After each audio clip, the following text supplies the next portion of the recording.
Well, sorry about being late coming on. We were on once and it dropped back out. We had to start all over. So appreciate you waiting. As we get started, a couple of announcements. Our bus bunch, for those of you that go on that will be next Sunday. We're going to Rockies of Clinton.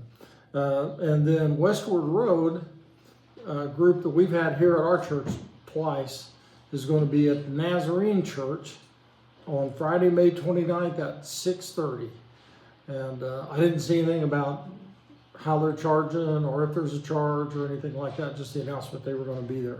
Westward Road, Nazarene Church, May 29th, 6:30. I think the Lesters will be here at Niceville on the 22nd. And the Lesters will be at Niceville on the 22nd. Don't know what time? I don't know what. We don't know what time. Huh? 7 o'clock. 7 o'clock. So y'all be able to get a lot of good music that weekend. So, or that week. And then as far as our prayer list is concerned, Sally is home from the hospital and she's doing pretty well. We really don't have an update on Roger Akers because Rusty hadn't heard anything since he went to Greece for Ross's wedding. The wedding went over pretty well on Friday, and everybody will be coming home here shortly, so keep praying for them. Karen White got home from the rehab center on Friday, so she's back where she'd like to be. Danny Evans had to have surgery on his ankle, and while he was having the surgery, he had a stroke. And he's lost a little movement in that side. I'm not sure which side, but he was, last I heard yesterday, he was still in intensive care. We'll be trying to catch up with him this week. And then Becky Goddard, who's a friend of the Hoax, is in, she had some reactions to medicine. She's in intensive care as well. Bauters. It was Bauters, B-A-U-T-E-R-S. V-A-U-T-E-R, okay. All right. So I think that's all we had as far as prayer list and things. So let's bow our heads. Father, we thank you for this beautiful day you've given to us, Lord. We thank you for this country that's been strong and free for 250 years. Lord, we just thank you that we live in a place where we can live our faith, profess our faith, gather in our faith, Lord, and we just thank you for that blessing. And just help us to remember that there are many people in this world that do not have those rights. And we just pray for them, Lord, and as they try to live their faith where they are. We do pray for all these people on this list, Lord, and just ask that you be with all of them. Even Karen, who got home, and Sally that's home, they still got things that they've got to do to get strengthened up and all those things. And Lord, we just thank you for this church that we can gather in, where we are tonight, and for this way that we can all gather together. Open up all of our hearts and our minds and our spirits to your word on this evening. And all this we ask in Jesus' name. Amen. We're actually going to go to 1 Chronicles 29. We're going to do a little bit there and about a half a chapter or so. And then we're going to go back to 1 Kings. 29. Did you say 29? 1 Chronicles 29. It's the last chapter of 1 Chronicles.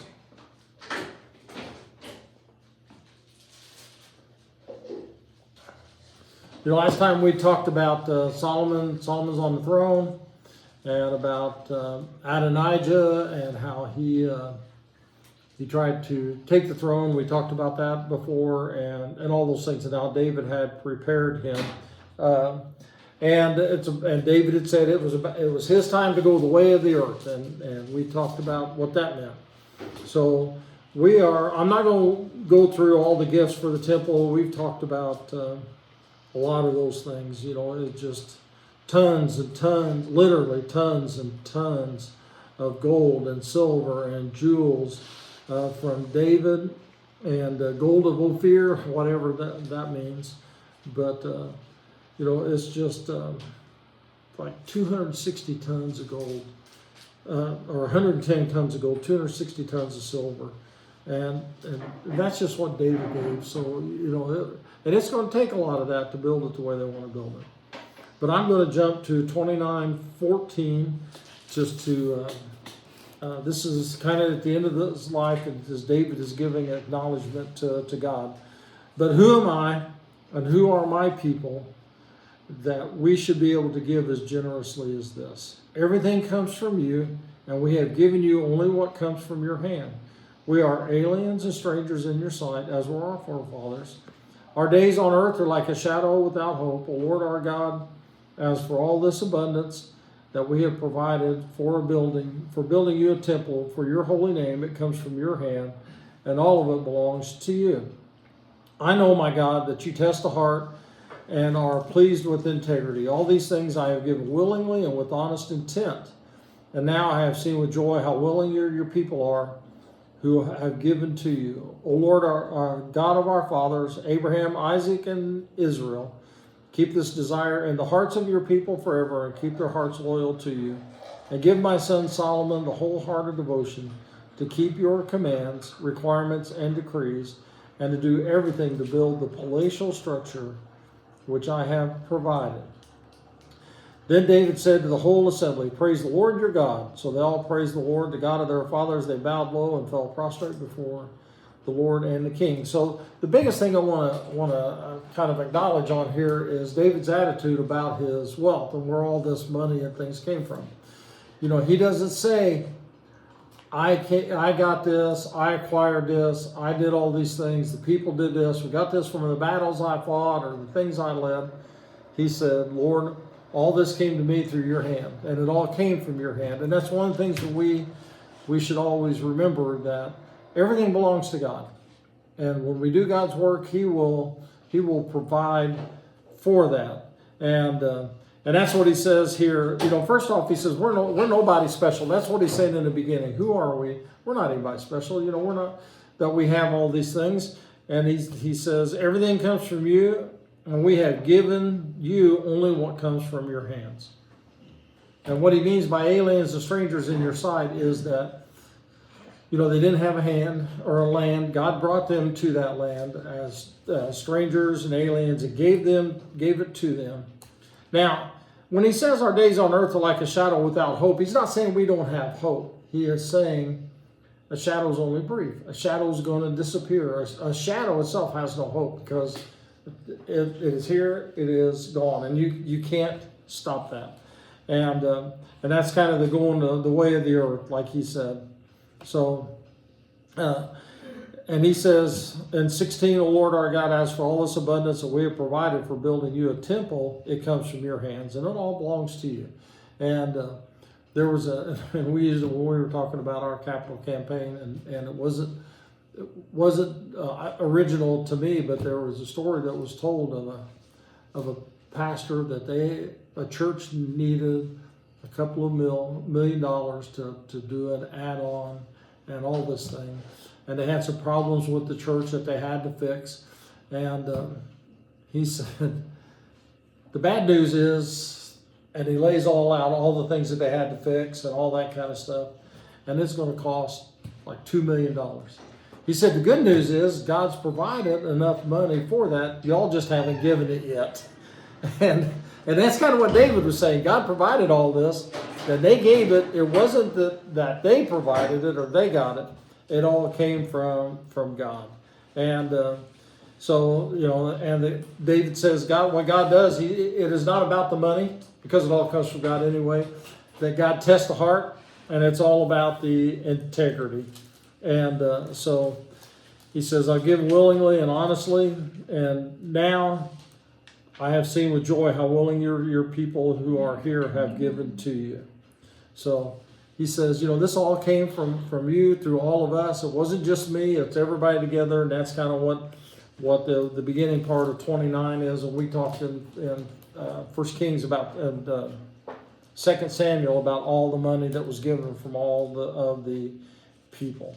And so then he asked for to Solomon to have wholehearted devotion to keep your commands. Because David knows if Solomon doesn't keep his commands, and that's what God has said, that the kingdom will not stay strong. So when they're all done, they've given all this money. David calls for the whole assembly, all the elders, all the people that are gathered to praise God. And they all fall down, prostrate on the ground, bowed low before the Lord and the king. So it's just, I wanted to get that in there because it's just really good about David's attitude towards all this. Most of what David had, David started off poor. He was the 8th son, wasn't even considered worthy enough to come in and have the feast when they had it with Samuel, and God was picking a new king. David was out there. They didn't have anything, and now he is the king, and at this point had been probably one of the richest men in the world.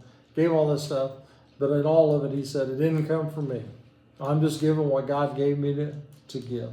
And the same thing with the country, and that the country had been nothing. They were sojourners, they were aliens, they came in with nothing. They had been slaves, they came in with nothing, and now God has provided for it. Now, from the time they came in to this time, it's been about 200-300 years, depending on who's calculating and all those sort of things.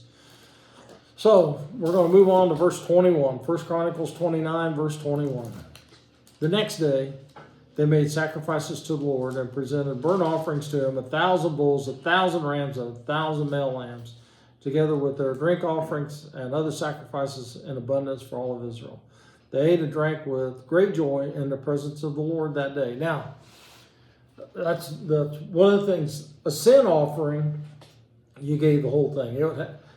It had to be burnt all the way through. Most of the rest of the offerings, especially the peace offerings and which is kind of what they would have been giving. Things are good. We're just celebrating how great they are.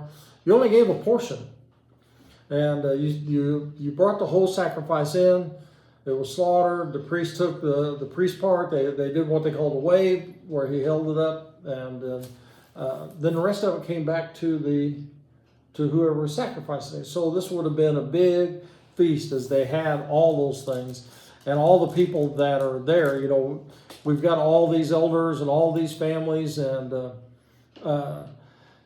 that are there. And actually back in verse 6, it says the leaders of families, officers of the tribes of Israel, the commanders of thousands and commanders of hundreds, and the officials in charge of the king's work gave willingly. So there's a lot of people there. And so they made their sacrifices, they ate, they drank with great joy in the presence of the Lord all day. So they had... when you talk about fellowship dinners, that was a big one. That's kind of what that was. And celebrating God's goodness and things, because that was the whole thing about it. And the other thing about that, at least the way that I understand it, the way that I read it, in those kind of offerings, you weren't just eating on your own, you were eating with God. Gathering it with God there. God doesn't eat and all those sort of things, but you offered up part of it, you took the rest, and all of that together. So then the next paragraph.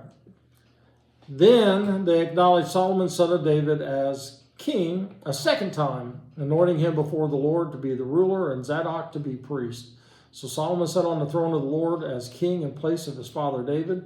He prospered and all Israel obeyed him. All the officers and mighty men, as well as all David's sons, pledged their submission to King Solomon. So, when it was done the first time, he was anointed. There was Zadok the priest, Benaniah, Nathan the prophet, a few other people that might have joined with them as they paraded through town and all that. This is everybody. So what this amounts to is the public's acknowledgement of the king and the acceptance of Solomon as the king. And that's what it says. They acknowledged Solomon, son of David, the king, a second time. Because this is that crowd that had just been feasting and celebrating and all that. And so it kind of ties the two together. They've been feasting and celebrating, all that been dedicated to build the temple. And now they're also acknowledging the new king that is going to build the temple. And so those things together, we see the holy tied with the government and all that together, because they're supposed to be that way. And then verse 25, The Lord highly exalted Solomon in the sight of all Israel, and bestowed on him royal splendor, such as no king over Israel had ever had before. Now I'm not going to say a whole lot about that because we're going to get into that. Solomon was probably one of he was definitely most likely the richest man in the world at that time when he was at the peak of his kingdom.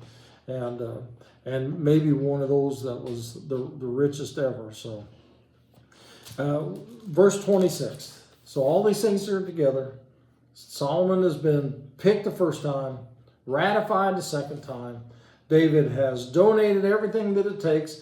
And there were other parts that we could have read that we kind of hit on a little bit, in which all these other chapters before, all the way back, quite a bit, all the way back to 22. So 7 chapters is all about David's plans. Some of it was the plans for the physical plans for the temple. Some of it was the plans for who's going to be the singers, who's going to be the gatekeepers, who's going to do this, who's going to do that. David's got it all laid out. He's laid it all out. They've got the money to do it. He's got the guy to do it. David's life is complete. So that's what we get to in verse 26. David, son of Jesse, was king over all of Israel. He ruled over Israel 40 years, 7 in Hebron, 33 in Jerusalem. He died at a good old age, having enjoyed long life, wealth, and honor, and his son Solomon succeeded him as king. Remember how old he was? 70, yeah, right on 70, 71, somewhere right in that area. So, he that was a good old age. It doesn't seem all that old to us now, but back when the average person was lived somewhere in their 40s, was the average lifespan. He's 70. That's quite a bit, and especially since he was a warrior, he fought in a lot of battles, and and that he enjoyed a long life, wealth, and honor. It's one thing to have a long life, wealth, and honor, but if you can't enjoy it, that's a whole different situation. So now, as we know, Solomon has succeeded him. So verse 29, as the events of King David's reign from beginning to end, they are written in the records of Samuel the seer, the records of Nathan the prophet, and the records of Gad the seer, together with the details of his reign and power, and the circumstances that surrounded him and Israel, and the kingdoms of all the other lands. Now, the only thing I want to say about that, we talked about that when we got ready to start First Kings. These books are not historical books, and that's even what the writer of Chronicles here is saying.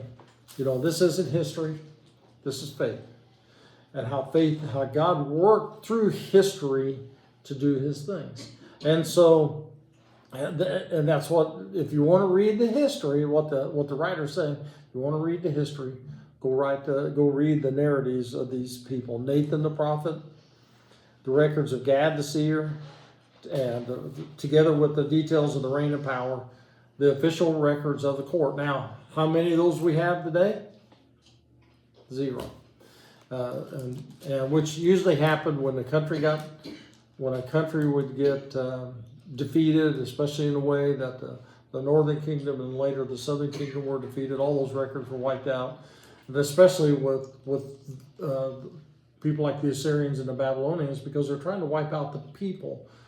And I don't mean each person, I mean the ethnic group of the people. They're trying to disperse them, and well, they did disperse them, but what they tried to do was, if we can disperse them enough, thin them out enough, a few over, literally 3 or 4 families here, 3 or 4 families there in all these different towns, then they cease to exist as a people. They become assimilated into the people of the land.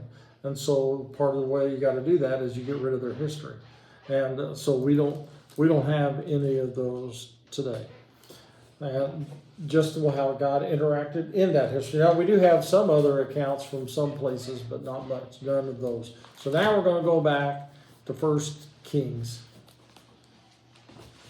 chapter 2.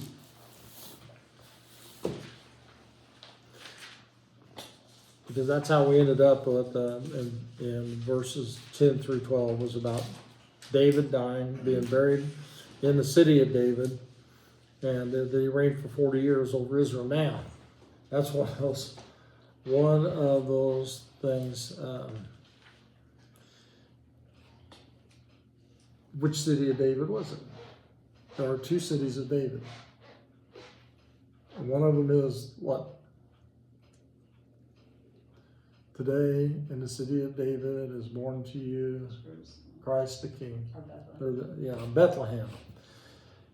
The other part was when David conquered Jerusalem, the area that was there, they called the city of David. And that area was actually called, even as Jerusalem grew, the city of David. But chances are, because Peter implies that David's tomb is still known in his day, but he doesn't say where it is. And now you can go over there and you can go to a place that they say David is buried in Jerusalem. So that's where most think that it is. And actually, there's a room you can go up and there's a casket that's about as long as this room. And there's rabbis in there guarding it. And there's different crowns on it. That's supposed to be where David is. We don't know. Guard at 24? Huh? Guard at 24? Guard at 24, yeah. They sit in there with it. I mean, they're not in there with guns or anything. They're just in there to make sure us tourists or anybody else doesn't go in there and do something stupid. So, we are ready for 1 Kings 2, verse 13.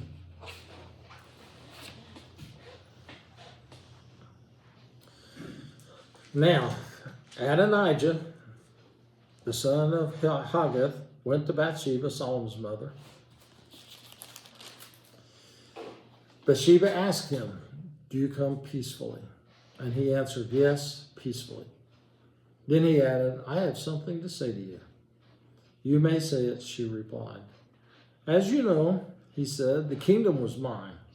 All Israel looked to me as their king. But things changed. And the kingdom has gone to my brother, for it has come to him from the Lord. Now I have one request to make of you.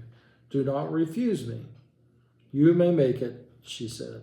So he continued, "Please ask King Solomon.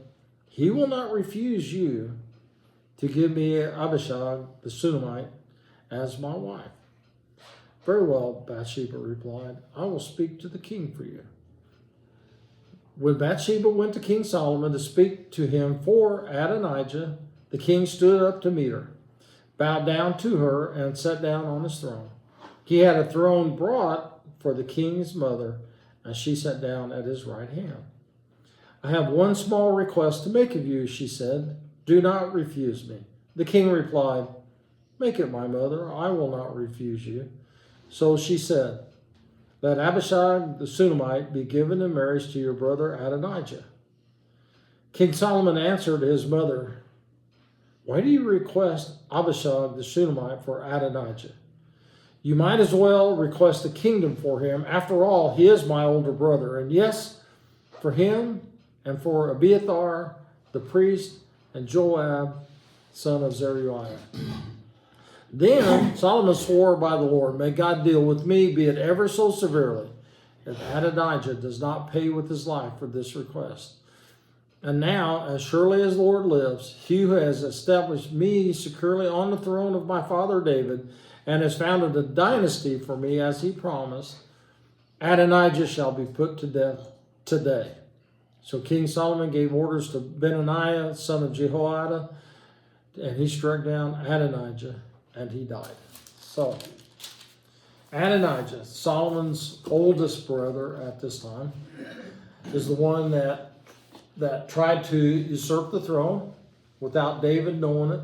You know, he's the one that invited everybody except Zadok the priest, Nathan the prophet, Solomon, and Bathsheba. He invited all the rest of the brothers, but he didn't invite those.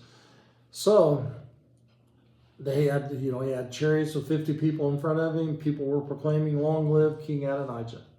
And until they went in, they spoke to David, Nathan the prophet. Bathsheba went in. David said, "Get Solomon, put him on my throne, take him down, have him anointed, or put him on my mule, take him down, have him anointed, and bring him back, put him on the throne." And they did, and all the people were cheering. And then Adonijah finally comes to him, and Solomon told him, "As long as you find yourself a worthy man, I will not harm you." So now we have this, and Adonijah comes to Bathsheba, and he makes this one request. You know, we had this Abishag, the Shunammite. Now, if you remember, she was the young girl that tended to David and would lay alongside of him when he was so cold he couldn't warm up to get him warm. She was a virgin. She's a virgin still to the day of this story, and so she's not been wed. She would have still been considered to be part of the king's harem. She was one of the king's women, and all of that. And so Adonijah has lost the throne, but he has a plan. And so he asked for Abishag. Now, it doesn't sound like much. He's just asking for this young girl. She's a virgin. She hasn't done anything. She just took care of his father.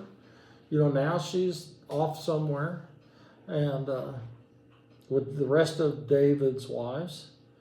And so what would be the problem with him wanting to marry her? The problem was the first thing a new king did when he took over for somebody else, especially usurping the throne or whatever, is you took over the harem. And this was the youngest, and by far, you know, I mean, she's a young girl, she was a virgin, it said she was one of the most beautiful women in the land, and everybody knew she was David's, and she took care of David. So, Adonijah isn't asking for her in marriage because she's a young, beautiful woman. She could have been an old, ugly woman. That's the point is, he's asking for somebody, for this girl who is a very visual part of David's harem.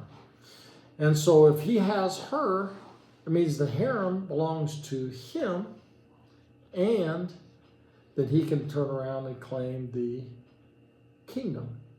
And if you remember, when Absalom, the older brother, basically tried to take over the kingdom, he runs David, well, he didn't run David out. He's coming to Jerusalem, and David leaves Jerusalem with all that would leave with him to save Jerusalem from being destroyed and all the people there being executed. So David leaves. He leaves 10 of his concubines, which were not wives. Abishag is not a wife. He left 10 of them to take care of the palace. What's the first thing Absalom did? Puts a tent up on top, goes in and sleeps with all of them in the view of all the people to say, he is gone, I am in charge now. And of course, when David came back after Absalom's death, he separated those 10 and he never had anything to do with them after that. That's the point. This is Adonijah trying an underhanded move. And so he goes to Bathsheba. Now, Bathsheba's not fully trusting him at this point. Because when he comes to her, what's the first thing she says? You come in peace. Do you come in peace? You know, basically, are you up to something or not? I mean, she's still not, because what was her big concern if he became king? Yeah, she'd be dead. She and Solomon both. So she asked him, do you come? Why are you here? Is basically what she's saying. And what are you up to? And he said, yes, peacefully. And I have something to say to you. And she gives him permission, you know. She says, well, you may say it. That's a permission thing. And because at this point, she is the queen mother. And as you can see, Solomon set her up a throne. Being a queen mother it's more than just being the king's mom, and we'll talk about that at some point. So he says, as you know, which is, I think, kind of ironic and almost an insult to her. As you know, the kingdom was mine. You know, it's not supposed to be your son. It was mine. And basically, you robbed it from me, you know, and all Israel looked to me as their king. That is way overblown. because the only ones that were looking to him as their king were the ones he invited to the banquet that day. There was nobody else really calling out for him to be king, because that's what backfired against him.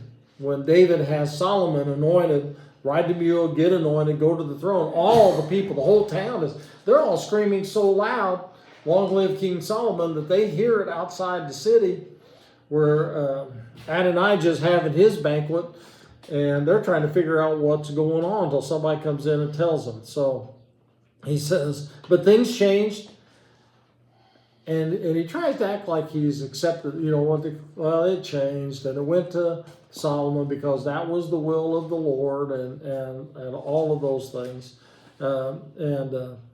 But now I got just one little request, not a big deal. And so he says, and I've heard people do that today. Hey, I want to ask you something. You need to tell me it's okay. Anytime usually somebody says that to you, the answer probably not going to be okay, or you really need to think about it. But that's what he's saying. Do not refuse me.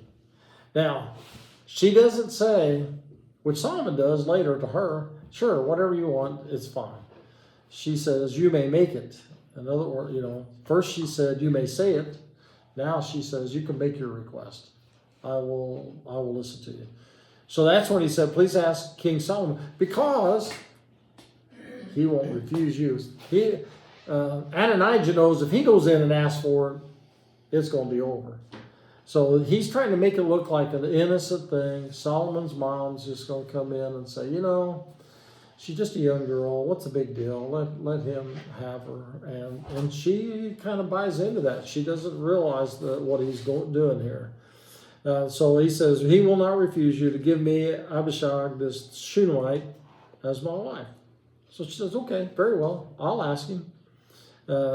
And she doesn't say, I'll speak to the king for you. She says, to my son, she says, I'll speak to the king for you. So she goes to King Solomon to speak for Adonijah. He's pretty tight with his mom. He stands up when she comes in the room, and then he bows down to her. Then he sits back down on his throne, and then what does he do? Have a throne brought for her to sit. Yeah, he has a throne brought for her and sits it where? Right hand. On the spot that is the second. The main throne is the first place of power. The second position is to the right. And so he sets her on his right side. And that's not just something to her. That is a display for everybody. This woman is something. And so she says, I just got a small request. Please don't refuse me. And he says, make it my mother. I will not refuse you. So it sounds like things are going good for Adonijah. And so she says, let Abishag the Shunammite be given in marriage to her brother Adonijah. And I'm sure Solomon was shocked. And so it says he answered her, so why do you request Abishag the Shunammite? You might as well request a kingdom for him. After all, he's my older brother. So Solomon understands he's the older brother. By human standards, it's usually to the oldest brother. It's alive at the time. It's one the kingdom goes to. He's like fourth or fifth. And he says, you might as well ask the kingdom, because that's what you just did. You just requested me to hand him the kingdom. And him and Abiathar and Joab, who were the ones that were the cohorts with Adonijah, and kind of reminding her of what was going on, because they were the ones that were the main ones when Adonijah was trying to make himself king. Abiathar, the priest, and Joab, they're with him and calling out. So that's why Solomon has gone, because that was on chapter 1, verse 52. Solomon, he's talking about Adonijah. But if he shows himself to be a worthy man, not a hair of his head will fall to the ground. But if evil is in him, he will die. And then he told Adonijah, just go home. Basically, get out of my presence. So now, he has shown the evil that Solomon talked about. And so he says, and this is a strict of a oath or a curse that you could do. May God deal with me, be it ever so severely, if I don't carry this out today. Once you said something like that, you had to finish it. Today, people, I don't know how many times, you hear people almost flippantly say, as God is my witness, I'm going to do this, or may God strike me dead if I don't, or let a bolt of lightning hit me. They don't mean any of that. Back then, they meant it. And that's what he's saying. And that's how, he said, may he pay with his life for this request, for trying to take the kingdom over. So, Solomon understands what's going on because he is a wise and understanding person. And now, as surely as the Lord lives, he who has established me securely on the throne of my father David has brought a dynasty for me. Now, that part of that dynasty for me, we don't see it now, but we're going to see it later when it talks about Solomon being a certain age, when he died, and his son taking over being a certain age. That his son Rehoboam was already alive at this time. So Solomon already has a son to take over. That's what he's referring to here. By the dynasty through me, it's not just me, it was David, me, and now I have a son. He may end up having more, but at least he has this one. So he has the dynasty is there. So he even sees this child that he has, Rehoboam, as God carried through with the promise to David. And so surely as God lives and put me on the throne and gave me a son and did all these things, Adonijah's going to die. So King Solomon gave orders to Benaiah, who was now the commander-in-chief and was the head of the bodyguards, the head of the special forces, all those sort of things. And he went and he struck Adonijah down and he died. This one, it doesn't say where he did it, whether it was in his home or wherever he found him along the way or whatever. But he struck him down and he died. So that's one thing. Now you got Joab and Abiathar that were his cohorts. And I'm sure they're concerned about this now because Solomon has killed his own brother for what he did. What's he going to do to them? And so we carry on there, verse 26. To Abiathar the priest, the king said, go back to your fields in Anathoth. You deserve to die, but I will not put you to death now because you carried the ark of the sovereign Lord before my father David and shared all my father's hardships. So Solomon removed Abiathar from the priesthood of the Lord, fulfilling the word that had been spoken at Shiloh about the house of Eli. So Solomon is not going to kill a priest, and for a couple of reasons. But the first one is, he is a priest, and he is one of the high priests. He would have been anointed by God and all that. And I'm sure he's carrying on with David. David always refused to kill the Lord's anointed.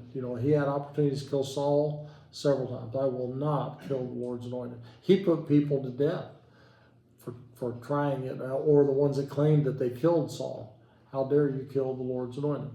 So I'm sure that has been passed on to Solomon. But the other part was he had been loyal to David. When David had to escape, Abiathar went with him. Abiathar and Zadok both carrying the ark. And David told him to turn around and take it back to Jerusalem.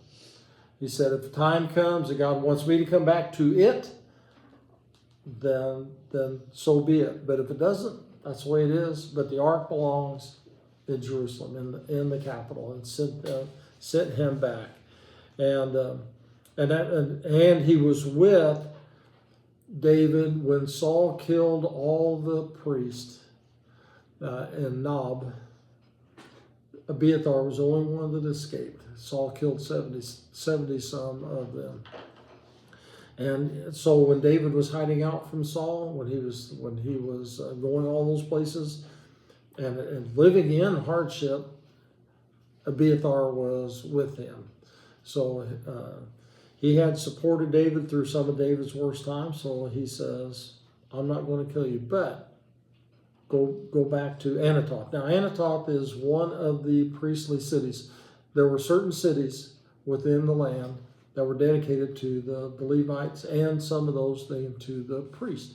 And that's where they lived. And this must be the town that he was from at that time. Those city names were laid out with the conquest, with Joshua and all of that. So he was there. There was another very important person in the Bible that came from Anatoth. Does anybody know who that is? Let's jump way ahead, about 300 years. Jeremiah. Jeremiah was from Anatoth. And so it was a priestly city. He says, so in other words, you go back to Anatoth and you stay in Anatoth. You're not going to be serving in the temple. You're not going to be at the temple. And that's actually a pretty serious thing to put him through. He's gone from being the high priest to don't even come to worship anymore. And so he removes him from the priesthood, not just from being high priest, from the priesthood. Now, some would argue that Solomon really didn't have the authority to do that, but at the same time, there was only supposed to be one high priest, so that was one thing. But to take him totally out of the priesthood was by blood, being a descendant of Aaron, a direct descendant of Aaron. But Solomon doesn't. And so now what it means, the fulfilling the word of the Lord spoken at Shiloh about the house of Eli. If you remember, when Samuel was a young boy, and he was given to Eli by Eli the priest by his mother. Eli was a horrible father. His sons were about as evil as a priest as you could ever have. They were messing around with women. They were stealing. They were extorting. They were doing all kinds of things. And that's when Samuel gets the call in the middle of the night. Samuel gets up to Eli. What do you want? I don't want anything. Go back to bed. It happens again. And finally, after the third time, Eli said, next time you hear that voice, just say, speak, Lord, your servant is listening.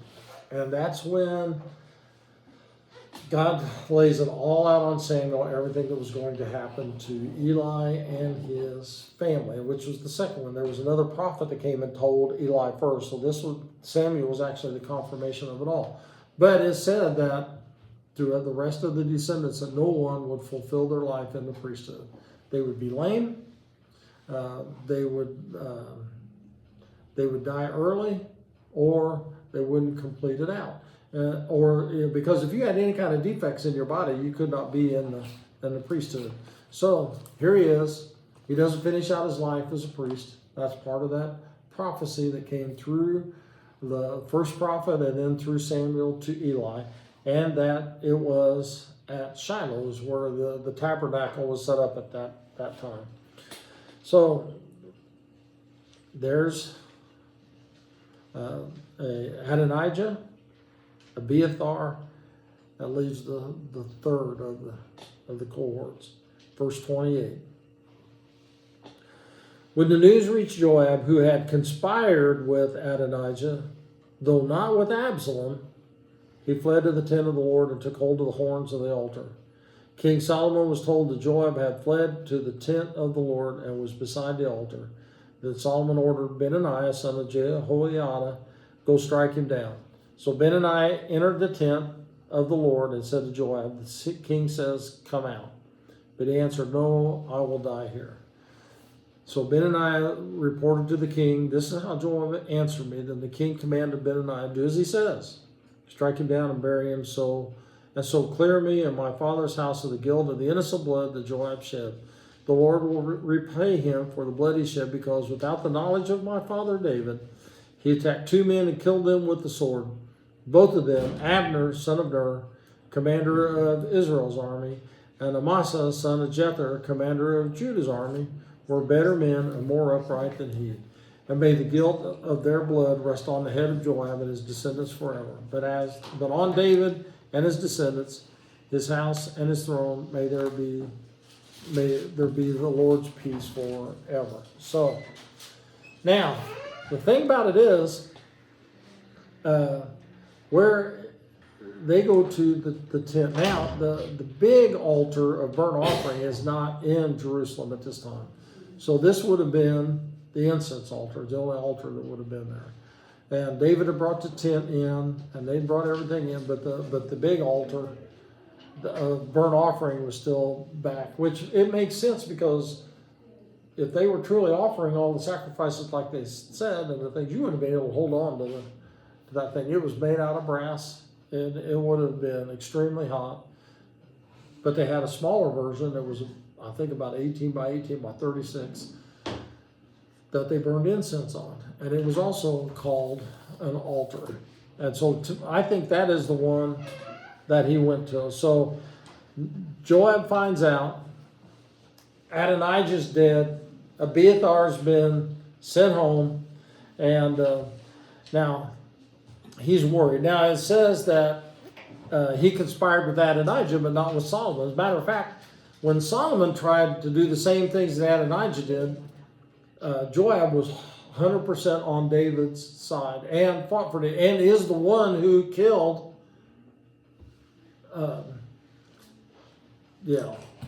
Absalom. He's the one that did it. He's the one that cast the first spear into him. Then all of his servants did the same thing. And so, you know, he was beside David, but he's seeing David as, this is one of those things that, you know, he was with David. He was always with David, but now David's about to die. And you got to figure out who's your allegiance going to be with. Who are you going to follow next? Well, he thought he needed to side with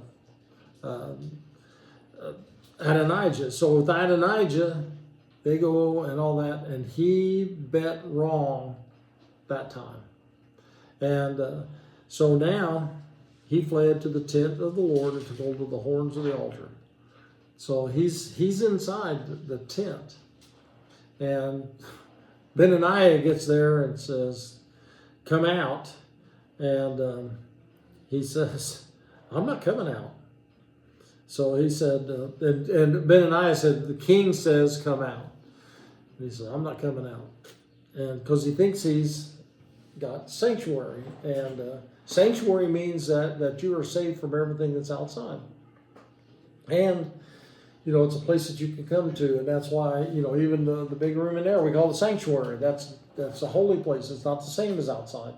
It's a spot that, you know, if the outside is coming at you, you're supposed to be in there. And there are people that use that and have done that over the years. It's actually even held up in court a couple of times where people flee to a church. They take sanctuary. If the church gives them sanctuary, then it's a big, long ordeal for someone to be able to, for the law enforcement to be able to come in and get them and take them out. Now, they ever step outside the doors, that's a whole different thing. But that's what he's trying to do here. And he says, "No, I will die here." And whether he's saying, "I'm going to stay here. You can't kill me here," or, you know, "I'm going to die in the Lord's presence," whatever. Benaniah, he's saying, "I'm not going in there and getting him out." And so he goes back to the king and said, "Joab said he's not coming out." And Solomon said, "Do as he says." Because he said, "I'll die here." He said, "Do as he says, strike him down there and bury him to clear me and my father's house the guilt." So they did. They killed him. They buried him in his father's tomb, which was, we're told in another part earlier on, was in Bethlehem. And why would it have been in Bethlehem? Because his mother was David's sister. So, a descendant of Jesse. And he was David's nephew. He is Solomon's cousin. So, and there's been a lot of intrigue back and forth with all that sort of thing. So, Solomon says that if he's struck down and buried, it'll clear him and David's whole house of the guilt of the innocent blood that he shed. Because, and it talks about these two guys, Amasa and Abner. So Abner was after Saul died, Abner assumed control under Saul's one son, for whatever reason, didn't go to the battle, Ishbosheth. And he's the survivor. He's the new king. Abner's the commander-in-chief at that time. And then kind of the same thing, what Abiathar or Adonijah was trying to do with the one woman and all that. Saul's son accused Abner of doing that same thing and said, you know, you were trying to sleep with one of my wives. And he gets mad and said, I would never do anything. I have supported you. I've done all these things. But now you've crossed the line, accusing me of that. And basically, so help me God, I'm going to David. I'll get you handed over. And he talks with David and he says, I will bring the other tribes to you, because at this point, just Judah, David's tribe, is supporting him. And he says, I'll bring him down and all that. Well, Joab calls him off to the side as if to talk to him and kills him. And the reason that Joab killed him was that Joab had two brothers, and one of them was chasing Amasa down in a battle. There was kind of a civil war between David's men and the ones that under Saul's son now. And he's chasing him, and finally Amasa keeps telling him, quit.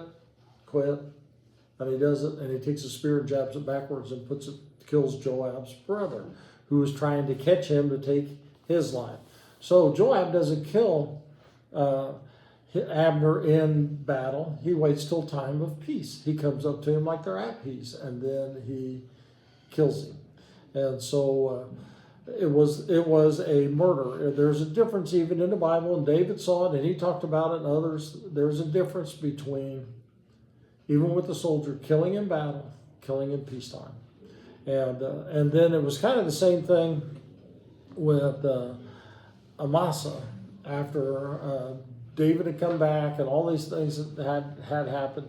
He was another cousin, and Joab killed him because David had told him, I'm going to make you the commander-in-chief. And Joab goes up to him to kiss him as if it's his brother, and then jabs his sword in him. So both of these were just flat out cold-blooded murders. And that's what Solomon says there at the end of verse 32, they were better men and more upright than he. And may the guilt of his blood rest on him, not on us. May David and all his descendants have peace forever. So, verse 34. So Benaniah, son of Jehoiada, went up and struck down Joab and killed him. And he was buried on his own land in the desert, down by Bethlehem. The king put Benaniah, son of Jehoiada, over the army in Joab's position and replaced Abiathar with Zadok the priest. So those things were coming anyway. They were on his side. They'd been loyal to him. He's putting his own people in the office. So if you think that's something just presidents do now, no. And 36, then the king sent for Shimei and said to him, build yourself a house in Jerusalem and live there, but do not go anywhere else. The day you leave across the Kidron Valley, you can be sure you will die. Your blood will be on your own head. Now Shimei is the guy that stood on the side of the hill, threw rocks at David as he was fleeing Jerusalem from Absalom, called curses down on him, called him all kinds of names, threw dust at him. And one of Joab's his surviving brother, wanted to go up and kill him, and David said, no, we're not going to do that now. And then when David comes back, Shimei comes down to meet him at the Jordan River and says, about all that stuff that I did, and David said, I will not kill you. I will not kill you. And so he tells Solomon, we read last time, you figure it out. There will be a way. And he told him the same thing about Joab. He said, don't let Joab die in peace because he's a murderer.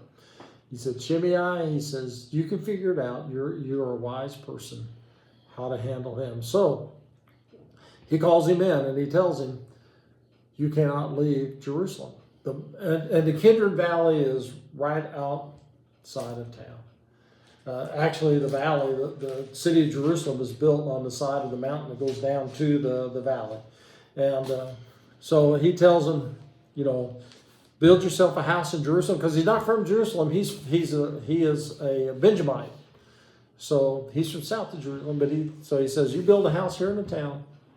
You stay in this town. The minute you leave this town, your blood will be on your own head.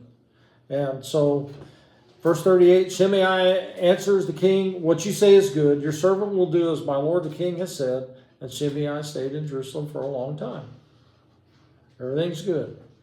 But 3 years later, two of Shimei's slaves ran off to Achish, son of Maacah, king of Gath. And Shimei was told, your slaves are in Gath. At this, he saddled his donkey and went to Achish in Gath in search of his slaves. So Shimei went away and brought the slaves back from Gath. When Solomon was told that Shimei had gone from Jerusalem to Gath and had returned, the king summoned Shimei and said to him, did I not make you swear by the Lord and warn you on the day you leave to go anywhere else, you can be sure you will die? At that time you said to me, what you say is good, I will obey. Why then did you not keep your oath to the Lord and obey the command I gave you? The king also said to Shimei, you know in your heart all the wrong you did to my father David. Now the Lord will repay you for your wrongdoing. But King Solomon will be blessed, and David's throne will remain secure before the Lord forever. Then the king gave the order to Benaiah, son of Jehoiada, and he went out and struck Shimei down and killed him. Then Solomon's kingdom was firmly established in Solomon's hands. So he tells him, you can't cross. 3 years pass. He finally goes and he crosses. He goes, and Achish and Gath, that's a Philistine king, a Philistine town. So he went outside the kingdom to go get his slaves. And so he's kind of got tunnel vision, wanting his slaves back in his possession was more important to him. I don't know if he just thought that Solomon would forget, if it was a veiled threat or what, but I wouldn't think he would think it was a veiled threat because he's killed Joab and all that. But, 2 slaves escape, he goes, Solomon calls him in and said, basically, what did I tell you? What did you agree to? I told you that, and what did you say? You said, it is good, I will obey. So why then didn't you keep it? It's on you. And then this whole thing with 44 and 45, the king also said to Shimei, you know in your heart all the wrong you did to my father David. You know what you did. You know what you said. You know the rocks you threw, the dust and everything else and all the curses you called down. Now the Lord's going to pay you for your wrongdoing. And remember, he's cursing David and his descendants. Solomon would have been part of that entourage as well. And that's why he says in verse 45, but King Solomon will be blessed and David's throne will remain secure before the Lord forever. Shimei is calling David a murderer and calling down curses on him. And he says, you tried to curse us? God is blessing us. So, see, and so Solomon is making that contrast there. Then he gave the order, and he went out and struck him down and killed him. So now the throne is all Solomon's. He's ready to go. He's ready to build. And that's where he's got one more thing that he's got to do to be the true leader. And we'll pick up on that next time with chapter 3. So y'all go out and have a good evening, have a good week, and we will see you on Wednesday night.